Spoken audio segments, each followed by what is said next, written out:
Basta, pumunta ka sa birthday party ko, ha? Ito na magtampo. Doc Zoe. Hey, sorry nga pala, peace offering namin.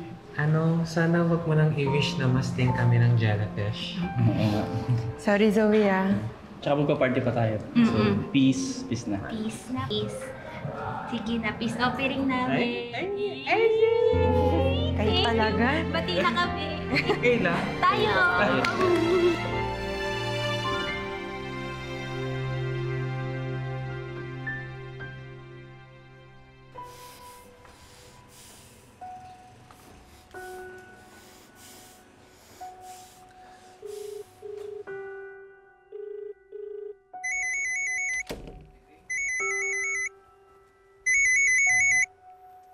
Hello? Hello, Harry. Dad? Asan ka? Anak, summer safe. Dad, napanood ko yung live mo. I'm glad na na-clear mo na yung pangalan mo sa kaso ni Lolo Pepe. Pero Dad, you're still not off the hook. May kasalanan ka pa rin eh.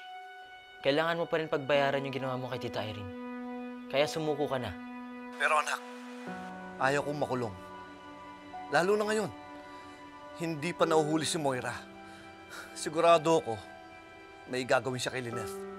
Dad, can you please stop obsessing over Tita Lynette? Hindi ako obsess. Mahal ko lang ang Tita Lynette mo. Anak, meron sana akong hinging pabor sa'yo. Pantayan mo ang Tita Lynette mo. At kapag nakita mo si Moira, or baka may gawin siya masama kay Tita Lynette mo, tawagan mo ako agad. I want to make sure na safe siya. Para patawarin niya na ako at magkabalikan na kami. Dad, no. Hanggang hindi ka sumusuko, you're on your own. Hello? Harry? Hello?